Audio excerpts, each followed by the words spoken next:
मी श्रेष्ठ की तू श्रेष्ठ? जेव्हा ब्रह्मदेव आणि भगवान विष्णू यांच्यात श्रेष्ठत्वावरून वाद झाला तेव्हा त्यांच्यासमोर एक अग्निस्तंभ प्रकट झाला, ज्याला ना आधी होता ना अंत. तो अग्निस्तंभ म्हणजेच साक्षात भगवान शिव. त्या अनंत प्रकाशाचे पृथ्वीवर जिथे स्पर्श झाले तिथे 12 ज्योतिर्लिंग स्थापन झाली. पण तुम्हाला माहिती आहे का, प्रत्येक ज्योतिर्लिंगाची एक वेगळी आणि रोमांचक कथा आहे. भारतात महादेवाची लाखो मंदिर आहेत, पण त्यापैकी फक्त 12 ठिकाणांना ज्योतिर्लिंग का म्हटलं जातं?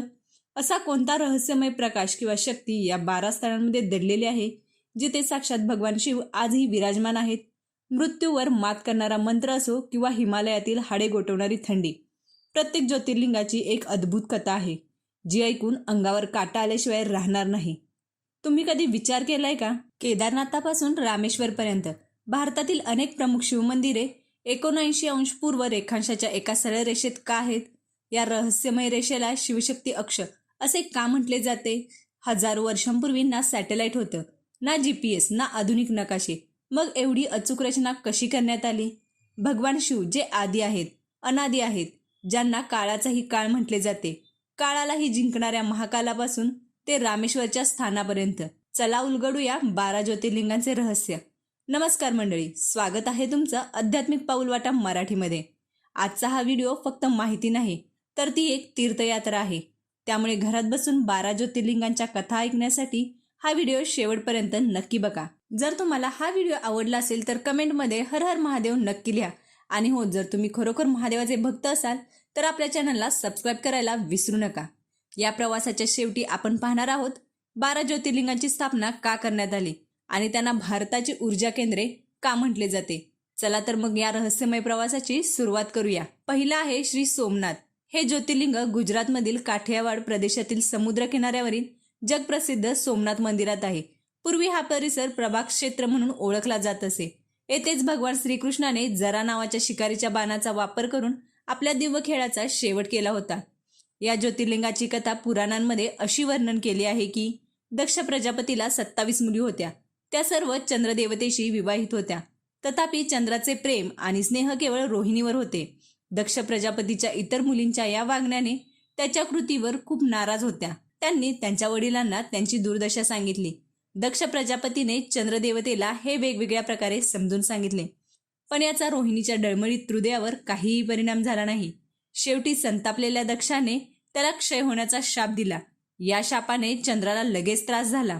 तो त्रास सहन करताच पृथ्वीवर अमृत आणि शीलता वर्षाव करण्याचे त्याचे सर्व काम थांबले. सर्वत्र गोंधळाचे साम्राज्य पसरले. चंद्र देखील खूप दुःखी आणि चिंतित झाला. त्याची प्रार्थना ऐकून इंद्रासारखे देव आणि वसिष्ठांसारखे ऋषी ब्रह्मदेवाकडे त्याचा उद्धार करण्यासाठी गेले. सर्व काही ऐकल्यानंतर ब्रह्मदेव म्हणाले, चंद्राला त्याच्या शापातून मुक्त करण्यासाठी इतर देवांसह पवित्र प्रभास क्षेत्रात जा आणि मृत्यूचा नाश करणाऱ्या भगवान शिवांची पूजा करा. त्यांच्या कृपेने त्याचा शाप नक्की दूर होईल आणि तो त्यांच्या आजारातून बरा होईल. त्यांच्या सूचनानुसार चंद्रदेवाने भगवान मृत्युंजयांची पूजा करण्याचे संपूर्ण कार्य पूर्ण केले. त्यांनी कठोर तपश्चर्या केली आणि 10 कोटी वेळा मृत्युंजय मंत्राचा जप केला. यावर प्रसन्न होऊन अमर भगवान शिव यांनी त्याला अमरत्वाचे वरदान दिले. ते म्हणाले, चंद्रदेव, शोक करू नकोस. माझे वरदान तुला केवळ शापातून मुक्त करेलच असे नाही, तर प्रजापती दक्षाच्या वचनांचेही रक्षण करेल. अंधाराच्या पंधरवड्यात दररोज तुझे चरण कमी होत जातील, पण पुन्हा तेजस्वी पंधरवड्यात तुझे चरण त्याच क्रमाने वाढतील. अशा प्रकारे प्रत्येक पौर्णिमेला तुम्हाला पौर्णिमा मिळेल. चंद्रावर दिलेल्या या वरदानाने सर्व जगातील प्राणी आनंदित झाले. चंद्रदेव सुधाकर पुन्हा एकदा पूर्वीप्रमाणेच 10ही दिशांना अमृत वर्षाव करण्याचे काम करू लागला. शापातून मुक्त झाल्यानंतर चंद्रदेवाने इतर देवांसह भगवान मृत्युंजयला आत्म्याच्या उद्धारासाठी देवी पार्वतीसोबत इथे कायमचे राहण्याची प्रार्थना केली. भगवान शिव यांनी त्याची प्रार्थना स्वीकारली आणि ज्योतिर्लिंगाच्या रूपात देवी पार्वतीसोबत येथेच राहू लागले. पवित्र प्रभास क्षेत्रात असलेल्या या सोमनाथ ज्योतिर्लिंगाचे वैभव महाभारत, श्री भागवत आणि स्कंद पुराणात तपशीलवार वर्णन केले आहे. चंद्र म्हणून ओळखल्या जाणाऱ्या सोमने येथे तपश्चर्या केली आणि भगवान शिव यांना आपला स्वामी म्हणून स्वीकारले. म्हणून या ज्योतिर्लिंगाला सोमनाथ म्हणतात. त्याचे दर्शन, पूजा आणि प्रार्थना केल्याने भक्तांना त्याच्या अनेक जन्मातील सर्व पापांपासून आणि दुष्कर्मांपासून मुक्तता मिळते. त्यांना भगवान शिव आणि माता पार्वती यांचे शाश्वत आशीर्वाद प्राप्त होतात. त्यांना मोक्षाचा मार्ग सहज उपलब्ध होतो. त्यांचे सर्व सांसारिक आणि आध्यात्मिक कर्म आपोआप यशस्वी होतात. दुसरं आहे श्री मल्लिकार्जुन. श्री मल्लिकार्जुन ज्योतिर्लिंग हे आंध्र प्रदेशातील कृष्णा नदीच्या काठावर दक्षिणेचा कैलास म्हणून ओळखल्या जाणाऱ्या श्रीशैल्यम पर्वतावर स्थित आहे. महाभारत, शिवपुराण आणि पद्यपुराणात यांसारख्या धार्मिक ग्रंथांमध्ये त्याचे वैभव आणि महत्त्व तपशीलवार वर्णन केले आहे. या ज्योतिर्लिंगाची कथा पुराणांमध्ये अशी वर्णन केली आहे की एकदा भगवान शिव यांचे 2 पुत्र श्री गणेश आणि श्री कार्तिकेय स्वामी लग्नावरून वाद घालू लागले. प्रत्येकाने आग्रह धरला की आपणच प्रथम लग्न करावे. त्यांना भांडताना पाहून भगवान शिव आणि आई पार्वती म्हणाल्या, तुमच्यापैकी जो कोणी संपूर्ण पृथ्वी प्रदक्षिणा करून येथे प्रथम परत येईल त्याचे लग्न प्रथम होईल. आपल्या पालकांकडून हे ऐकून भगवान कार्तिकेय ताबडतोब आपले वाहन मोरावर बसले आणि पृथ्वी प्रदक्षिणा करण्यासाठी धावले. पण हे काम भगवान गणेशांसाठी अत्यंत कठीण होते. प्रथम त्यांचे शरीर प्रचंड होते आणि दुसरे म्हणजे त्यांचे वाहन देखील उंदीर होते. बरं, शर्यतीत ते भगवान कार्तिकेयांची बरोबरी कशी करू शकतील? पण त्यांची बुद्धी त्यांच्या शरीराइतकी सूक्ष्म आणि तीक्ष्ण होती. त्याने पृथ्वीला प्रदक्षिणा घालण्याचा सोपा मार्ग लवकरच शोधून काढला. समोर बसलेल्या त्यांच्या पालकांची पूजा केली. त्याने त्यांच्याभोवती 7 वेळा फिरून प्रदक्षिणा पूर्ण केली. या कृतीला शास्त्रांनी मान्यता दिली. संपूर्ण पृथ्वी प्रदक्षिणा करून स्वामी कार्तिकेय परत आले तेव्हा गणेशजींनी सिद्धी आणि बुद्धी नावाच्या 2 मुलींशी लग्न केले होते आणि त्यांना क्षेम आणि लाभ नावाचे 2 पुत्रही झाले होते. हे सर्व पाहून स्वामी कार्तिकेय खूप क्रोधित झाले आणि क्रोच पर्वतावर गेले. त्यांना शांत करण्यासाठी माता पार्वती तेथे पोहोचल्या. नंतर भगवान शंकर तेथे पोहोचले आणि ज्योतिर्लिंगाच्या रूपात प्रकट झाले आणि तेव्हापासून ते मल्लिकार्जुन ज्योतिर्लिंग म्हणून प्रसिद्ध झाले. त्यांची प्रथम मल्लिकार्जुन फुलाने पूजा केली जात असे. हेच मल्लिकार्जुन नाव पडण्यामागचे एक कारण आहे. आणखी एक कथा सांगितली जाते राजा चंद्रगुप्ताची. राजा चंद्रगुप्ताची एकदा या पर्वताच्या जवळ राजधानी होती. एका विशिष्ट आपत्तीपासून बचाव करण्यासाठी त्याची एक मुलगी राजवाडा सोडून स्थानिक गुराख्यांसोबत राहण्यासाठी या पर्वतीय राजाच्या आश्रमात आली. तिच्याकडे एक अतिशय शुभ सुंदर काळ्या त्वचेची गाय होती. रात्री कोणीतरी तिचे दूध चोरत असे. एके दिवशी राजकुमारीने एका चोराला गायीचे दूध काढताना पाहिले आणि ती रागवली आणि त्याच्याकडे धावली. तथापि गायीजवळ पोहोचल्यावर तिला शिवलिंगाशिवाय काहीही दिसले नाही. काही काळानंतर राजकुमारीने शिवलिंगाभोवती एक भव्य मंदिर बांधले. या शिवलिंगाला मल्लिकार्जुन म्हणून ओळखले जाते. शिवरात्रीनिमित्त येथे मोठा मेळा भरतो. या मल्लिकार्जुन शिवलिंगाचे दर्शन घेणारे, पूजा करणारे आणि प्रार्थना करणारे भक्त त्यांच्या सर्व इच्छा पूर्ण करतात. त्यांना भगवान शिवांच्या चरणाबद्दल दृढ प्रेम होते. ते दैवी आणि भौतिक अशा सर्व अडथळ्यांपासून मुक्त होतात. तिसरं आहे श्री महाकालेश्वर. हे सर्वात पवित्र ज्योतिर्लिंग मध्य प्रदेशातील उज्जैन शहरात आहे. पवित्र क्षिप्रा नदीच्या काठावर वसलेलं उज्जैन प्राचीन काळी उज्जैनी म्हणून ओळखलं जात असे, ज्याला अवंतिकापुरीही असेही म्हणतात. हे भारतातील 7 सर्वात पवित्र शहरांपैकी एक आहे. महाभारत, शिवपुराण आणि स्कंद पुराणात महाकाल ज्योतिर्लिंगाचे वैभव विस्तृतपणे वर्णन केले आहे. या ज्योतिर्लिंगाची कथा पुराणांमध्ये अशी वर्णन केली आहे की प्राचीन काळी राजा चंद्रसेन उज्जैनीमध्ये राज्य करत होता. तो भगवान शिवांचा एक महान भक्त होता. एके दिवशी श्रीकर नावाचा 5 वर्षांचा गोपाळाचा मुलगा त्याच्या आईसोबत तिथून जात होता. राजाला भगवान शिवांची पूजा करताना पाहून तो आश्चर्यचकित झाला आणि कुतूहल निर्माण झाले. त्याला त्याच साहित्याने स्वतः शिवाची पूजा करायची होती. परतताना त्याला साहित्य सापडले नाही, म्हणून त्याने रस्त्यातून एक दगड उचलला. घरी आल्यानंतर त्याने तोच दगड शिवाच्या रूपात स्थापित केला आणि फुले, चंदन इत्यादी वापरून अत्यंत भक्तीने त्यांनी पूजा करू लागला. त्याची आई त्याला जेवणासाठी बोलवायला आली, पण तो कोणत्याही प्रकारे पूजा सोडण्यास तयार नव्हता. शेवटी त्याची आई चिडली आणि तिने तो दगड उचलला आणि फेकून दिला. हे ऐकून खूप दुःखी झालेला मुलगा भगवान शिवांना हाक मारत मोठ्याने रडू लागला. शेवटी तो बेशुद्ध होऊन तिथेच पडला. मुलाची त्याच्यावरील भक्ती आणि प्रेम पाहून भगवान शिव खूप आनंदित झाले. मुलाला शुद्धीवर येताच आणि त्याचे डोळे उघडताच त्याला सोन्याने आणि मौल्यवान दगडांनी बनलेले एक भव्य आणि प्रचंड मंदिर दिसले. या मंदिराच्या आत एक भव्य आणि तेजस्वी ज्योतिर्लिंग होते. आनंदाने भारावून गेलेला तो मुलगा भगवान शिवांची स्तुती करू लागला. ही बातमी ऐकताच आईने धावत जाऊन आपल्या लाडक्या मुलाला मिठी मारली.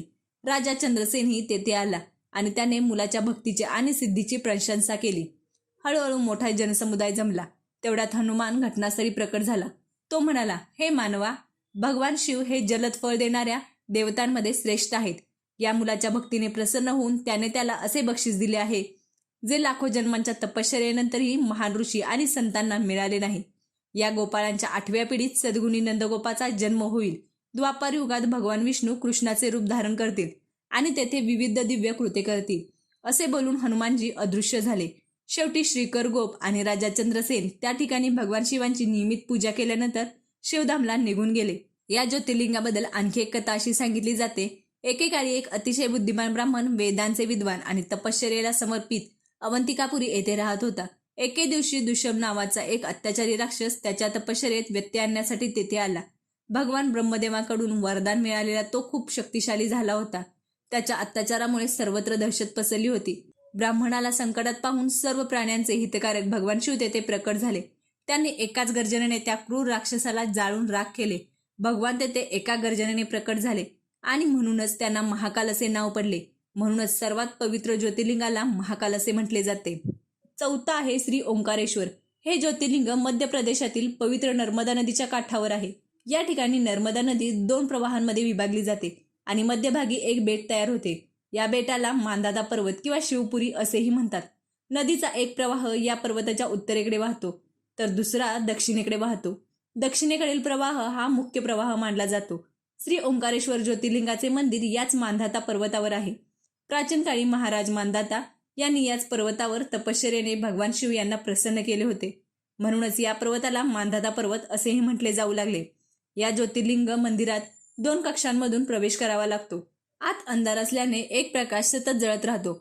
ओंकारेश्वर लिंग मानव निर्मित नाही, निसर्गानेच ते निर्माण केले आहे. त्याच्या भोवती नेहमीच पाणी असते. संपूर्ण मांधाता पर्वत भगवान शिवांचे रूप मानले जाते. या कारणास्तव त्याला शिवपुरी असेही म्हणतात आणि लोक भक्तीने त्याची प्रदक्षिणा करतात. कार्तिक पौर्णिमेच्या दिवशी येथे मोठा मेळा भरतो. लोक भगवान शिवाला हरभरा डाळ अर्पण करतात. रात्रीची शिवाआरती मोठ्या थाटामाटात केली जाते. यात्रेकरींनी या ठिकाणी नक्कीच भेट द्यावी. या ओंकारेश्वर ज्योतिर्लिंगाचे 2 रूपे आहेत. एकाचे नाव ममलेश्वर आहे. ते नर्मदा नदीच्या दक्षिण तीरावर ओंकारेश्वर पासून थोड्या दूर अंतरावर आहे. वेगवेगळे असूनही दोन्ही एकच मानले जातात. लिंगाच्या 2ही रूपांची कथा पुराणांमध्ये अशी दिली आहे की एकदा विंध्य पर्वताने मातीच्या पूजेसह 6 महिने भगवान शिवांची कठोर पूजा केली. त्यांच्या पूजेवर प्रसन्न होऊन भूतभवन शंकरजी तेथे प्रकट झाले. त्याने विंध्याला त्याचे इच्छित वरदान दिले. विंध्या त्याला हे वरदान मिळाल्याच्या निमित्ताने अनेक ऋषी आणि संतही येथे आले. त्यांच्या विनंतीवरून भगवान शिव त्यांनी त्यांच्या ओंकारेश्वर लिंगाचे 2 भाग केले. एकाचे नाव ओंकारेश्वर आणि दुसऱ्याचे नाव ममलेश्वर असे ठेवले गेले.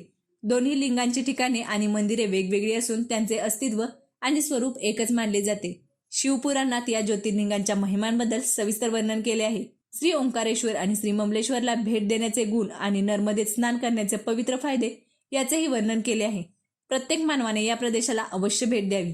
भगवान ओंकारेश्वरच्या कृपेने एखाद्याला सांसारिक आणि आध्यात्मिक दोन्ही लाभ सहजपणे प्राप्त होतात. धन, धर्म, सुख आणि मोक्षाची सर्व साधने सहज उपलब्ध होतात. शेवटी एखाद्याला विश्वाचे सर्वोच्च स्वामी भगवान शिव यांचे परमधाम प्राप्त होते. भगवान शिव हे त्यांच्या भक्तांवर असलेल्या निःशर्त कृपेसाठी म्हणून ओळखले जातात. येथे त्यांच्या दर्शनासाठी येणाऱ्यांसाठी कोणते भाग्य वाट पाहत आहे याच्यासाठी सद्गुणांचे सर्व मार्ग कायमचे उघडतात. 5वा आहे श्री केदारनाथ. हे ज्योतिर्लिंग हिमालयातील पर्वतराजा केदार नावाच्या शिखरावर आहे. पुराणे आणि धर्मग्रंथांमध्ये श्री केदारेश्वर ज्योतिर्लिंगाचे वैभव वारंवार वर्णन केले आहे. या ठिकाणचे नैसर्गिक सौंदर्य पाहण्यासारखे आहे. या शिखराच्या पश्चिमेला पवित्र मंदाकिनी नदीच्या काठावर असलेले केदारेश्वर महादेव मंदिर त्यांच्या स्वभावानेच आपल्या धर्म आणि अध्यात्माकडे जाण्याची प्रेरणा देते. शिखराच्या पूर्वेस अलकनंदा नदीच्या सुंदर तीरावर प्रसिद्ध बद्रीनाथ मंदिर आहे. अलकनंदा आणि मंदाकिनी नद्या खाली रुद्रप्रयाग येथे एकत्र येतात. दोन्ही नद्यांचा हा एकत्रित प्रवाह पुढे देवप्रयाग येथे भागीरथी गंगेत विलीन होतो. अशा प्रकारे पवित्र गंगेत स्नान करणाऱ्या श्री केदारनाथ आणि बद्रीनाथ यांचे पाय धुणाऱ्या पाण्यातही प्रवेश मिळतो. या अत्यंत पवित्र आणि सद्गुणी ज्योतिर्लिंगाच्या स्थापनेबद्दल पुराणांमध्ये अशी कथा वर्णन केली आहे की अनंत रत्नांचा जनक, अत्यंत पवित्र तपस्वी ऋषी, सिद्ध आणि देवांचे निवासस्थान असलेल्या पर्वतराज हिमालयाच्या केदार नावाच्या अत्यंत सुंदर शिखरावर महान तपस्वी श्री नर आणि नारायण यांनी भगवान शिव यांना प्रसन्न करण्यासाठी अनेक वर्ष अत्यंत कठीण तपश्चर्या केली. हजारो वर्ष ते अन्नाशिवाय राहिले आणि एका पायावर उभे राहून त्यांनी तपश्चर्या केली आणि शिवांचे नाव जपले. या तपस्येमुळे त्यांना जगभर प्रसिद्धी मिळाली. देव, ऋषी, संत, यक्ष आणि गंधर्व सर्वजण त्यांच्या भक्ती आणि आत्मसंयमाची प्रशंसा करू लागले. सर्व प्राण्यांचे पितामह ब्रह्मा आणि सर्वांचे पालन पोषण करणारे भगवान विष्णू देखील नर आणि नारायण या महान तपस्वींच्या तपस्येची प्रशंसा करू लागले. शेवटी भगवान शंकर देखील त्यांच्या कष्टाळू साधनेने प्रसन्न झाले. त्यांनी प्रत्यक्ष प्रकट होऊन दोन्ही ऋषींना दर्शन दिले. भगवान शिवांच्या दर्शनाने भारावून आणि आनंदित होऊन नर आणि नारायणांनी विविध पवित्र स्तोत्रे आणि मंत्रांनी त्यांची पूजा केली. भगवान शिव यांनी अत्यंत प्रसन्न होऊन त्यांना वरदान मागण्यास सांगितले. हे ऐकून ते दोन्ही ऋषी म्हणाले, प्रभू शिव, जर तुम्ही आमच्यावर प्रसन्न असाल तर आमच्या भक्तांच्या कल्याणासाठी तुमचे रूप इथे कायमचे स्थापित करा. तुमची येथे उपस्थिती हे स्थान प्रत्येक प्रकारे अत्यंत पवित्र बनवेल. जे लोक येथे भेट देतात आणि तुमची पूजा करतात त्यांना तुमच्याबद्दल शाश्वत भक्ती प्राप्त होईल. प्रभू, मानवजातीच्या कल्याणासाठी आणि उद्धारासाठी येथे तुमचे स्वरूप स्थापित करण्याची आमची प्रार्थना स्वीकारा. त्यांची प्रार्थना ऐकून भगवान शिव येथे ज्योतिर्लिंगाच्या रूपात राहण्यास तयार झाले. केदारच्या हिमालयाच्या शिखरावर असलेले हे ज्योतिर्लिंग श्री केदारेश्वर ज्योतिर्लिंग म्हणून ओळखले जाते. भगवान शिवाकडून वरदान मागताना नर आणि नारायणाने या ज्योतिर्लिंगाबद्दल आणि या पवित्र स्थानाबद्दल जे काही सांगितले ते पूर्णपणे खरे आहे. या ज्योतिर्लिंगाचे दर्शन, पूजा आणि येथे स्नान केल्याने भक्तांना केवळ सांसारिक लाभच मिळत नाही, तर शिव आणि मोक्ष यांच्यातील अढळ भक्ती देखील मिळते. 6वं आहे श्री भीमेश्वर. हे ज्योतिर्लिंग पुण्यापासून अंदाजे 100 किलोमीटर अंतरावर सह्याद्री टेकड्यांवर आहे. याला भीमाशंकर असेही म्हणतात. शिवपुराणात या ज्योतिर्लिंगाची कथा पुराणांमध्ये अशी वर्णन केली आहे की प्राचीन काळी भीम नावाचा एक पराक्रमी राक्षस होता. तो कामरूप प्रदेशात त्याच्या आईसोबत राहत होता. तो पराक्रमी राक्षस राजा रावणाचा धाकटा भाऊ म्हणजेच कुंभकर्णाचा मुलगा होता. तथापि त्याने कधीही त्याच्या वडिलांना पाहिले नव्हते. कुंभकर्ण शुद्धीवर येण्याआधीच त्याला भगवान रामांनी मारले. तो प्रौढ झाल्यावर त्याच्या आईने त्याला सर्व काही सांगितले. भगवान विष्णूंचा अवतार भगवान रामाने त्यांच्या वडिलांचा वध केल्याचे ऐकून तो पराक्रमी राक्षस अत्यंत अस्वस्थ आणि क्रोधित झाला. तो आता भगवान हरीला मारण्याचे मार्ग सतत विचारत घेऊ लागला. त्याने आपले ध्येय साध्य करण्यासाठी 1000 वर्षे कठोर तपश्चर्या केली आणि तपश्चर्येवर प्रसन्न होऊन भगवान ब्रह्मदेवाने त्याला सर्व लोकांवर विजय मिळवण्याचे वरदान दिले. आता या वराच्या प्रभावाखाली राक्षसाने सर्व प्राण्यांना त्रास देऊ लागला. त्याने स्वर्गावर हल्ला केला आणि इंद्रांसह सर्व देवांना हाकलून लावले. भीमाचे आता सर्व स्वर्गावर नियंत्रण होते. त्यानंतर त्याने युद्धात भगवान हरीचा पराभव केला. हरीचा पराभव केल्यानंतर त्याने भगवान शिवांचे महान भक्त कामरूपाचे राजा सुदक्षण यांच्यावर हल्ला केला आणि त्यांना सेवकांसह आणि अनुयायांसह कैद केले. अशा प्रकारे त्याने हळूहळू सर्व जगावर आपले नियंत्रण स्थापित केले. त्याच्या अत्याचारामुळे वेद, पुराणे, शास्त्रे आणि स्मृती पूर्णपणे नाहीशी झाली. त्याने कोणालाही कोणतेही धार्मिक विधी करून दिले नाही. अशा प्रकारे त्याग, दान, तपस्या, आत्मा आणि अभ्यास इत्यादी सर्व कृती पूर्णपणे थांबल्या. भीमाच्या अत्याचाराच्या तीव्रतेने घाबरून ऋषी आणि देवांनी भगवान शिवांचा आश्रय घेतला आणि त्यांचे आणि इतर सर्व प्राण्यांचे दुःख व्यक्त केले. त्यांच्या प्रार्थना ऐकून भगवान शिव म्हणाले, मी लवकरच त्या अत्याचारी राक्षसाचा नाश करेन. त्याने माझे प्रिय भक्त कामरूपाचा राजा सुदक्षण यांनाही त्यांच्या सेवकासह कैद केले आहे. तो अत्याचारी राक्षस आता जगण्याच्या लायक नाही. भगवान शिवांकडून हे आश्वासन मिळाल्यावर ऋषी आणि देव आपल्या ठिकाणी परतले. दरम्यान भीमराक्षसाने कैद केलेले राजा सुदक्षण भगवान शिवांचे ध्यान करत होते. तो त्यांच्यासमोर ठेवलेल्या मातीच्या शिवलिंगाची प्रार्थना करत होता. त्याला असे करताना पाहून राक्षस भीमाने संतापून मातीच्या शिवलिंगावर तलवारीने प्रहार केला. परंतु त्याची तलवार लिंगाला स्पर्श करण्यापूर्वीच भगवान शिव स्वतः आतून प्रकट झाले. फक्त त्याच्या या गर्जनेनेच त्याने राक्षसाला जाळून राख केले. भगवान शिवांचे हे अद्भुत कृत्य पाहून सर्व ऋषी, संत आणि देव तेथे जमले आणि त्यांची स्तुती करू लागले. त्याने भगवान शिवाला प्रार्थना केली, महादेव, लोकांच्या कल्याणासाठी कृपया इथे कायमचे वास्तव्य करा. शास्त्रांमध्ये या क्षेत्राचे वर्णन अशुद्ध असे केले आहे. तुमच्या वास्तव्यामुळे ते एक परम पवित्र आणि पवित्र स्थान बनेल. भगवान शिवाने सर्वांची प्रार्थना स्वीकारली. त्यांनी ज्योतिर्लिंगाच्या रूपात तिथे कायमचे वास्तव्य केले. त्यांचे हे ज्योतिर्लिंग भीमेश्वर या नावाने प्रसिद्ध झाले. शिवपुराणात ही कथा सविस्तरपणे वर्णन केली आहे. या ज्योतिर्लिंगाचे वैभव अक्षय आहे. त्यांच्या दर्शनाचे फळ कधीही वाया जात नाही. या ठिकाणी दर्शन घेतल्यावर भक्तांच्या सर्व इच्छा पूर्ण होतात. 7वा आहे श्री विश्वनाथ. हे ज्योतिर्लिंग उत्तर भारतातील काशी या प्रसिद्ध शहरात आहे. हे शहर महाप्रलयाच्या काळातही नाहीसे होत नाही. त्यावेळी देव हे पवित्र शहर त्यांचे निवासस्थान आपल्या त्रिशूलावर धारण करतात आणि निर्मितीचा काळ येतो तेव्हा ते त्यांच्या मूळ ठिकाणी पुनर्स्थापित करतात. या शहराला सृष्टीचे मूळ असेही म्हटले जाते. सृष्टीच्या इच्छेने भगवान विष्णूने याच ठिकाणी तपश्चर्या करून भगवान शिव यांना प्रसन्न केले होते. अगस्त्य ऋषींनी आपल्या तपश्चर्येने भगवान शिव यांना प्रसन्न केले होते. या पवित्र शहराचे वैभव असे आहे की येथे प्राण अर्पण करणाऱ्या प्रत्येकाला मोक्ष मिळतोच. भगवान शिव त्यांच्या कानात तारक मंत्र पुसपुसतात. या मंत्राच्या प्रभावाखाली सर्वात पापी प्राणी देखील अस्तित्वाच्या सागरातील अडथळ्यांवर सहज मात करतात. म्हणजेच जरी सांसारिक सुखाच्या आणि अधर्माच्या व्यसनी व्यक्तीचा या काशी प्रदेशात मृत्यू झाला तरी त्याला पुन्हा संसाराच्या बंधनात यावे लागत नाही. मत्स्य पुराणात या शहराचे महत्त्व वर्णन करताना म्हटले आहे, जप, ध्यान आणि ज्ञानापासून वंचित आणि दुःखाने ग्रस्त लोकांसाठी काशी हा एकमेव अंतिम मोक्ष आहे. दशाश्वेम, लोकार्क, बिंदुमाधव, केशव आणि मणिकर्णिका ही श्री विश्वनाथाच्या आनंद काननामधील 5 तीर्थक्षेत्र आहेत. म्हणूनच त्याला अविमुक्त क्षेत्र असेही म्हणतात. या पवित्र नगरीच्या उत्तरेला ओंकारखंड आणि दक्षिणेला केदारखंड आणि मध्यभागी विश्वेश्वर खंड आहे. प्रसिद्ध विश्वनाथ ज्योतिर्लिंग याच प्रदेशात आहे. पुराणांमध्ये या ज्योतिर्लिंगाबद्दल पुढील कथा सांगितली आहे.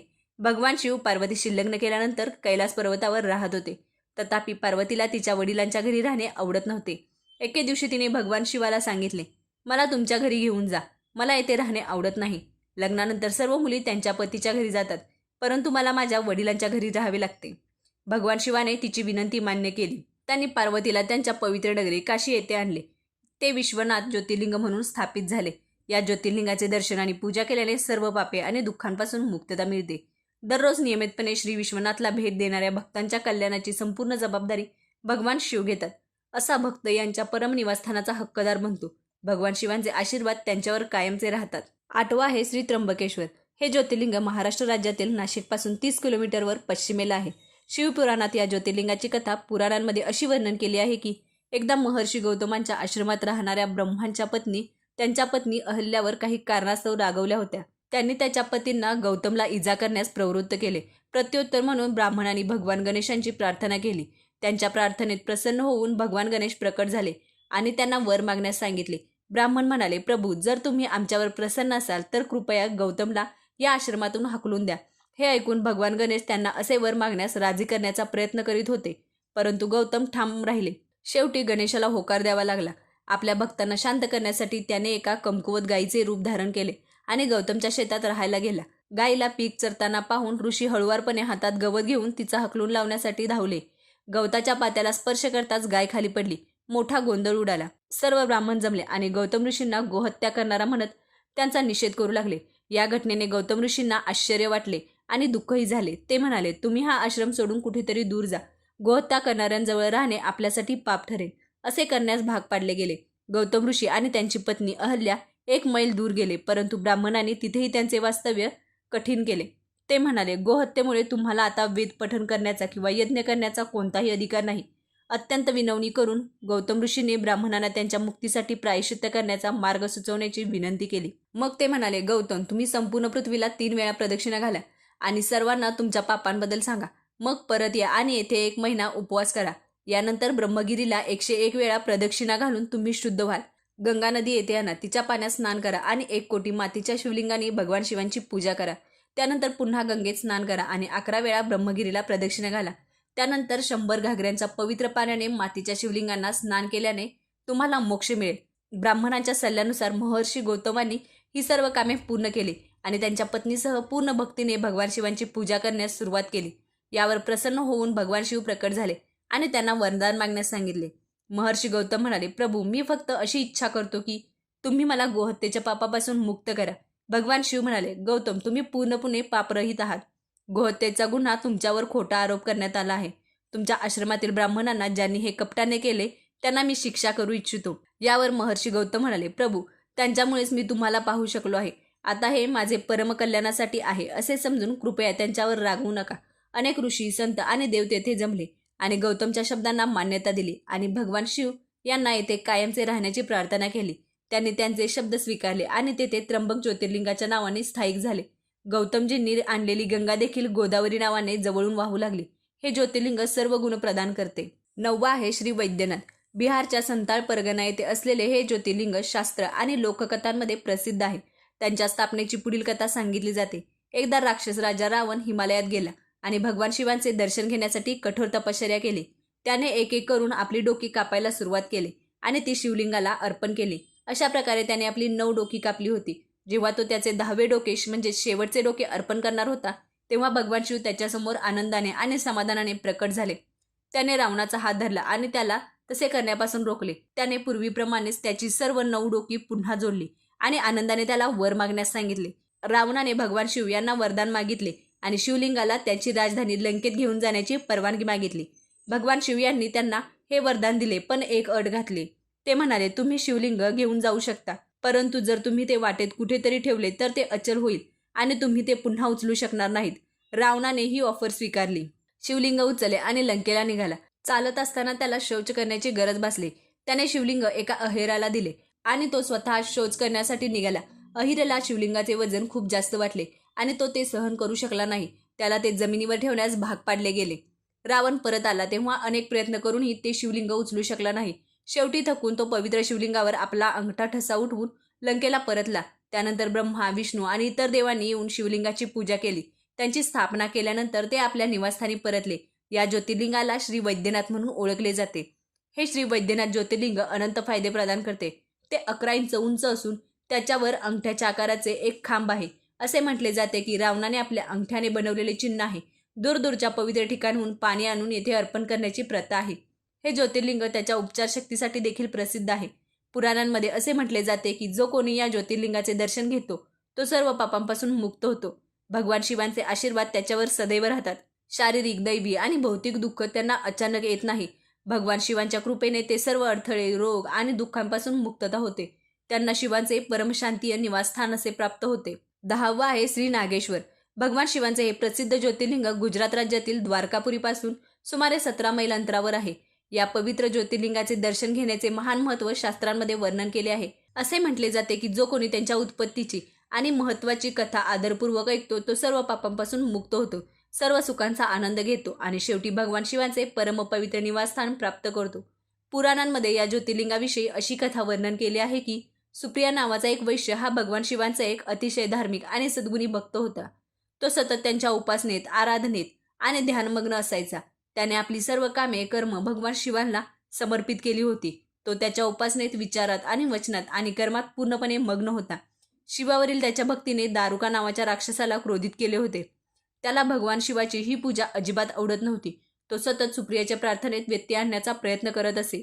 एकदा सुप्रिया एका नावेतून प्रवास करत होती. दुष्ट राक्षस दारुकाने संधी पाहून बोटीवर हल्ला केला. त्याने जहाजातील सर्व प्रवाशांना पकडून आपल्या राजधानीत नेले आणि त्यांना कैद केले. सुप्रिया त्याच्या दैनंदिन दिनचर्येनुसार भगवान शिवांची पूजा करत राहिली. तो इतर कैद्यांनाही शिवपूजेसाठी प्रेरित करू लागला. जेव्हा दारुकाने त्याच्या सेवकांकडून सुप्रियाबद्दलची ही बातमी ऐकली तेव्हा तो संतापून तुरुंगात पोहोचला. सुप्रिया डोळे मिटून भगवान शिवांच्या चरणी ध्यान करत बसली होती. त्यांची स्थिती पाहून राक्षसाने त्याला तीव्र आवाजात फटकारले. अरे दुष्ट वैश्या, डोळे मिटून इथे काय दृश्यकृत्य आणि कट रचत आहेस? यानंतरही शिवभक्त सुप्रिया अविचल राहिली. रागाने पूर्णपणे वेडा झालेला दारुका राक्षस ताबडतोब त्याच्या अनुयायांना सुप्रिया आणि इतर सर्व कैद्यांना मारण्याचा आदेश दिला. या आदेशाने सुप्रिया जराही अस्वस्थ आणि घाबरली नाही. एकाग्र मनाने तो त्याच्या आणि इतर कैद्यांच्या सुटकेसाठी भगवान शिवांकडे प्रार्थना करू लागला. त्याला संपूर्ण विश्वास होता की त्याचे प्रिय भगवान शिव त्याला या संकटातून नक्कीच सोडवतील. त्यांची ही प्रार्थना ऐकून भगवान शिव ताबडतोब तुरुंगात एका ठिकाणी एका तेजस्वी सिंहासनावर बसलेल्या ज्योतिर्लिंगाच्या रूपात प्रकट झाले. अशा प्रकारे सुप्रियासमोर प्रकट झाल्यानंतर त्याने त्याला त्याचे पाशुपत शस्त्र देखील बहाल केले. या शस्त्राने सुप्रियाने दारुका राक्षस आणि त्याच्या सहाय्यकांचा वध केला आणि शिवधामला निघून गेले. भगवान शिवांच्या आज्ञेनुसार या ज्योतिर्लिंगाचे नाव नागेश्वर ठेवण्यात आले. 11वा आहे श्री रामेश्वर. हे ज्योतिर्लिंग परमपुण्यवान व्यक्ती भगवान श्रीराम यांनी स्थापित केले होते. स्कंद पुराणात त्याची महिमा सविस्तरपणे वर्णन केली आहे. कथा अशी आहे की भगवान श्रीराम लंकेवर आक्रमण करण्यासाठी निघाले होते तेव्हा त्यांनी याच ठिकाणी समुद्राच्या वाळूपासून एक शिवलिंग तयार केले आणि त्याची पूजा केली. असेही म्हटले जाते की भगवान राम या ठिकाणी पाणी पित असताना आकाशातून एक आवाज आला, तू माझी पूजा न करता पाणी का पित आहेस? हा आवाज ऐकून भगवान रामाने वाळूपासून शिवलिंग बनवले आणि त्याची पूजा केली आणि भगवान शिव यांना रावणावर विजय मिळवण्याचे वरदान मागितले. भगवान शिवांनी आनंदाने हे वरदान रामांना दिले. भगवान शिवांनी लोकांच्या कल्याणासाठी ज्योतिर्लिंगाच्या रूपात इथे राहण्याची सर्वांची विनंती देखील स्वीकारली. तेव्हापासून हे ज्योतिर्लिंग येथे विराजमान आहे. या ज्योतिर्लिंगाबद्दल आणखी एक कथा सांगितली जाते. जेव्हा भगवान राम रावणाचा वध करून परत येत होते तेव्हा त्यांना समुद्रपलीकडे असलेल्या गंगामादन पर्वतावर पहिला मुक्काम केला. तिथे अनेक ऋषी आणि संत भगवान रामाचे दर्शन घेण्यासाठी त्यांच्याकडे आले होते. त्या सर्वांचा आदर करत भगवान रामांनी त्यांना सांगितले की पुल्यस्त्याचा वंश रावणाचा वध करून त्याने ब्रह्महत्येचे म्हणजेच ब्राह्मणाची हत्याचे पाप केले होते. कृपया या पापापासून मुक्त होण्याचा मार्ग सांगा. हे ऐकून तेथे उपस्थित असलेले सर्व ऋषी आणि संतांनी एकमताने त्यांना येथे शिवलिंग स्थापित करण्याचा आग्रह केला. यामुळे तो ब्रह्महत्येच्या पापातून मुक्त होईल. भगवान रामांनी त्यांची विनंती मान्य केली आणि हनुमानाला कैलास पर्वतावर जाऊन शिवलिंग परत आणण्याची आज्ञा दिली. हनुमानजी ताबडतोब तेथे पोहोचले, परंतु त्यावेळी त्यांना भगवान शिवांचे दर्शन मिळाले नाही, म्हणून ते तेथेच बसले. त्यांनी दर्शन घेण्यासाठी तपश्चर्या करू लागले. काही वेळाने भगवान शिवांचे दर्शन घेतल्यानंतर हनुमान शिवलिंगावर येऊन परतले, परंतु तोपर्यंत शुभकाळ निघून गेला आहे. या भीतीने सीतेने तेथे लिंग स्थापित केले होते. हनुमानजींना हे ऐकून खूप दुःख झाले. त्यांनी आपले दुःख भगवान रामांना सांगितले. भगवानांनी हनुमानजींना लिंगाची स्थापना करण्याचे कारण समजून सांगितले. जर तुमची इच्छा असेल तर तुम्ही ते उपटून काढू शकता आनंदाने हनुमानजींनी लिंग उपटण्यास सुरुवात केली, परंतु त्यांच्या खूप प्रयत्नांनीही ते हलले नाही. शेवटी त्याने शिवलिंगाला त्यांच्या शेपटीला गुंडाळून ते उपटण्याचा प्रयत्न केला, परंतु ते हलले नाही. हनुमानला ढकलण्यात आले आणि तो 1 मैल अंतरावर बेशुद्ध पडला. त्याच्या शरीरातून रक्त वाहू लागले आणि सर्वांना खूप दुःख झाले. आई सीता तिच्या मुलापेक्षाही प्रिय असलेल्या हनुमानाच्या शरीरावर हात ठेवून विलाप करू लागले. शुद्धीवर आल्यानंतर हनुमानजींना त्यांच्यासमोर भगवान राम हे परमपुरुष म्हणून दिसले. भगवानांनी त्यांना भगवान शिवांचा महिमा सांगून ज्ञानदान केले. त्यांनी जवळच हनुमानजींनी आणलेले लिंग देखील स्थापित केले, म्हणून त्याला रामेश्वर असे नाव पडले. 12वा आहे श्री घृष्णेश्वर. घृष्णेश्वर हे 12 ज्योतिर्लिंगापैकी शेवटचे आहे. घृष्णेश्वर हे घृष्णेश्वर म्हणूनही ओळखले जाणारे हे महाराष्ट्र राज्यातील दौलताबादपासून 12 मैल अंतरावर वेरूळ गावाजवळ आहे. पुराणांमध्ये या ज्योतिर्लिंगाबद्दल पुढील कथा सांगितली जाते. दक्षिणेकडील भागात देवगिरी पर्वताच्या जवळ सुधर्म नावाचा एक अत्यंत तपस्वी ब्राह्मण राहत होता. त्याच्या पत्नीचे नाव सुदेहा होते. ते एकमेकांवर खूप प्रेम करत होते. त्यांना कोणतीही समस्या नव्हती, परंतु त्यांना मुलेही नव्हती. ज्योतिषशास्त्रीय गणनेनुसार असे दिसून आले की सुदेहाच्या गर्भाशयात मूल होण्यास असमर्थता होती. सुदेहाची तीव्र इच्छा होती. तिने सुधर्माला तिच्या धाकट्या बहिणीशी पुन्हा लग्न करण्याचा आग्रह केला. सुरुवातीला सुधर्माला काही करायचे नव्हते, पण शेवटी त्याला पत्नीच्या आग्रहापुढे तो तिच्या विनंतीला विरोध करू शकला नाही. त्याने आपल्या पत्नीची धाकटी बहीण घुष्मा हिच्याशी लग्न केले आणि तिला घरी आणले. घुष्मा ही एक अतिशय नम्र आणि सद्गुणी स्त्री होती. ती भगवान शिवांची एकनिष्ठ भक्त होती. दररोज ती 101 मातीची शिवलिंगे बनवत असे आणि खऱ्या भक्तीने त्यांची पूजा करत असे. भगवान शिवांच्या कृपेने काही दिवसांनी तिच्या पोटातून एक अतिशय सुंदर आणि निरोगी बाळ जन्माला आले. सुदेहा आणि घुष्मा दोघेही मुलांच्या जन्माने खूप आनंदित होते. त्यांचे दिवस आरामात जात होते. पण काही दिवसांनी सुदेहाच्या मनात एक गडद विचार घर करून बसला. ती विचार करू लागली, या घरात माझे असे काहीच नाही, सर्व काही घृष्माचे आहे. तिने माझ्या नवऱ्यावरही ताबा मिळवला आहे, मूलही त्याचेच आहे. तिच्या मनात हळूहळू हा वाईट विचार येऊ लागला. दरम्यान घृष्माचे मूलही मोठे होत होते. हळूहळू तो तरुण झाला. त्याचे लग्नही झाले. आतापर्यंत सुदेहाच्या मनात असलेल्या वाईट विचारांचे बीज एका मोठ्या झाडाचे रूप धारण केले होते. शेवटी एके दिवशी तिने घृष्माच्या लहान मुलाला तो झोपेत असतानाच मारले. तिने त्याचा मृतदेह घेतला आणि त्यांच्या तलावात फेकून दिला, जिथे घृष्मा दररोज मातीची शिवलिंगे टाकत असे. सकाळी सर्वांना हे कळले. संपूर्ण घरात गोंधळ उडाला. सुधर्मा आणि तिची सून रडू लागले आणि डोके मारू लागले. पण घृष्मा नेहमीप्रमाणे भगवान शिवांच्या भक्तीत मग्न राहिली. जणू काही घडलेच नाही. पूजा संपल्यानंतर ती मातीच्या शिवलिंगांचे तलावात विसर्जन करण्यासाठी निघाली. ती तलावातून परत येत असताना तिचा प्रिय लाल आतून प्रकट झाला. तो नेहमीप्रमाणे घृष्माच्या पाया पडला, जणू काही तो जवळून कुठून तरी येत आहे. त्याच वेळी भगवान शिव देखील तेथे प्रकट झाले आणि त्याने घृष्माला वर मागण्यास सांगितले. सुदेहाच्या घृष्णास्पद कृत्यामुळे तो अत्यंत संतापला. तो आपल्या त्रिशूळाने तिचा गळा कापण्यास तयार होता. घृष्माने हात जोडून भगवान शिवाला म्हटले, प्रभू, जर तुम्ही माझ्यावर प्रसन्न असाल तर माझ्या दुर्दैवी बहिणीला क्षमा करा. तिने निश्चित खूप मोठे पाप केले आहे, परंतु तिच्या कृपेमुळे मला माझा मुलगा परत मिळाला. आता कृपया तिला क्षमा करा. आणि प्रभू, माझी आणखी एक विनंती आहे. लोकांच्या कल्याणासाठी तुम्ही या ठिकाणी सदैव राहा. भगवान शिव यांनी त्यांच्या दोन्ही विनंत्या मान्य केल्या. ज्योतिर्लिंगाच्या रूपात प्रकट होऊन ते तेथेच राहिले. सती शिवभक्त घृष्मा यांच्याकडून त्यांची पूजा झाल्यामुळे ते येथे घृष्मेश्वर महादेव म्हणून ओळखले जाऊ लागले. घृष्मेश्वर ज्योतिर्लिंगाचा महिमा पुराणांमध्ये विस्तृतपणे वर्णन केला आहे. त्यांचे दर्शन या लोकांसाठी आणि परलोकांसाठी फलदायी आहे. सोमनाथाच्या अद्भुत इतिहासापासून ते घृष्णेश्वराच्या असीम क्षमेपर्यंत आपण भारतातील 12 दिव्य ज्योतिर्लिंगांचा प्रवास केला. ही केवळ मंदिरे नाहीत, तर श्रद्धा, इतिहास, संस्कृती आणि अध्यात्म यांचा अमूल्य वारसा आहे. प्रत्येक ज्योतिर्लिंग आपल्याला एक वेगळी शिकवण देतं. कुठे भक्ती, कुठे त्याग, कुठे क्षमा, तर कुठे मृत्यूवरही विजय मिळवणारे शिवतत्व. जर हा प्रवास तुम्हाला आवडला असेल तर तो आपल्या कुटुंबापर्यंत आणि मित्रांपर्यंत नक्की पोहोचवा. पुन्हा भेटूया अशाच एका नव्या रहस्यमय कथेसह. धन्यवाद.